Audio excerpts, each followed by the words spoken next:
শাকিব খানের রকস্টার কি আমাদেরকে হতাশ করবে নাকি খুশি করবে এটা এখনই বলা যাচ্ছে না। তবে শাকিব খানের ভক্তদেরকে কঠিন বাস্তবতার মুখোমুখি হতেই হবে। এখন সেই বাস্তবতার সামনে দাঁড়িয়ে শাকিব খানের ভক্তদের করণীয়টা কি আসলে আমি বলবো, শাকিব খানের ভক্তদের এই মুহূর্তে যেটা করণীয় সেটা হলো রকস্টারের প্রতি খুব বেশি প্রত্যাশা না রাখা। নিঃসন্দেহে রকস্টার টিম তাদের মতো করে সর্বোচ্চ ভালোটা করার চেষ্টা করতেছে।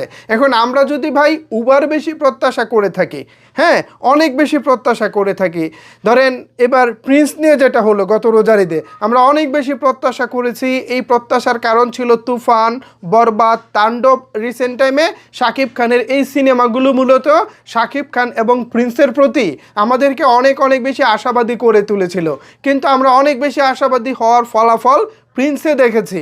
এখন এই যে প্রত্যাশা, এই যে চাওয়া পাওয়া, সেম একই কাজ যদি আমরা রকস্টারের বেলায় করি, কোনো কারণে ধরেন রকস্টার আমাদের সেই প্রত্যাশা অনুযায়ী করতে পারলো না, তখন কি হবে বলেন তো? তখন তো আমরা ভাই অনেক বেশি কষ্ট পাবো, আমরা মনে মনে অনেক বেশি কষ্ট পাবো, তাই না?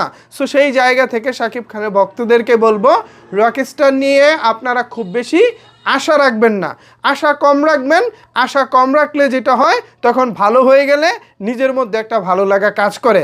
কিন্তু ভাই প্রত্যাশা যদি আকাশচুম্বী রাখি, কিন্তু এর ধারের কাছে যদি কাজটি যেতে না পারে, তখন কিন্তু আবার আমাদের খারাপ লাগে। সো সিনেমা আসছে, আনন্দ করব, ফুর্তি করব, হলে দেখতে যাব, সবই ঠিক আছে, কিন্তু বেশি প্রত্যাশা রাখা যাবে না।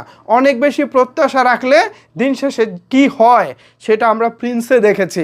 সো সাকিবিয়ানদের কাছে রিকোয়েস্ট করব, সাকিবিয়ানদের কাছে প্রত্যাশা রাখবো, আপনারা অনেক বেশি প্রত্যাশা রাখবেন না, অন্তত রকস্টারের উপরে।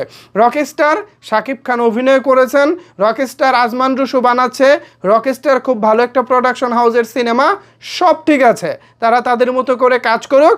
টিজার, ট্রেলার, গানগুলো একে একে আসুক, আমরা ছবিটা হলে গিয়ে দেখি, তারপর আমরা হল থেকে বের হয়ে আমরা ঘোষণা দিতে পারবো ছবিটা আসলে কেমন হয়েছে। কিন্তু তার আগেই যদি আমরা অনেক বেশি প্রত্যাশা করে রাখি, আমাদের প্রত্যাশা যদি আকাশচুম্বী হয়ে যায় এবং সেই জায়গা থেকে যদি বড় একটা আশা করে রাখি, কিন্তু আমাদের আশা পূরণ না হলো, প্রত্যাশা পূরণ না হলো, তখন কিন্তু ভাই আমরা ধাপ করে মাটিতে পড়ে যাই, পরিচালককে গালিগালাজ করি, প্রিয় তারকা শাকিব খানের উপরে মন খারাপ করি। সো এটা করা যাবে না। শাকিব খান যেটা করতেছে, রকস্টারে নতুনত্ব দেওয়ার চেষ্টা করতেছে, পরিচালক আজমান রুশু এক কথায় বিকল্প ধারার একটি সিনেমা বানানোর চেষ্টা করতেছে, যেটা আমাদের এখানে নর্মালি হয় না। গতানুগতিক ধারার বাইরে গিয়ে নতুন কিছু করার চেষ্টা কিন্তু আজমান রুশু করতেছে। সো সেই জায়গা থেকে আজমান রুশুর উপরে অবশ্যই আমাদের ট্রাস্ট আছে, আমরা তাকে ট্রাস্ট করতে চাই, বাট অনেক বেশি প্রত্যাশা রাখতে চাই না। বিশ্বাস করব, বাট অনেক বেশি প্রত্যাশা রাখবো না, ঠিক আছে? এই হচ্ছে আপনাদের প্রতি আমার আহ্বান। এরপরেও আপনাদের মতামত জানতে চাই, রকস্টার নিয়ে আপনাদের প্রত্যাশা, ভালো লাগা, মন্দ লাগা, এবং আমার আজকের এই টপিকের উপরে আপনাদের মতামত কি, ওভারঅল সব কিছু বিষয় নিয়ে আপনাদের মতামত জানাতে পারেন নিচের কমেন্টস বক্সে। ধন্যবাদ সবাইকে এতক্ষণ আমার সাথে থাকার জন্য।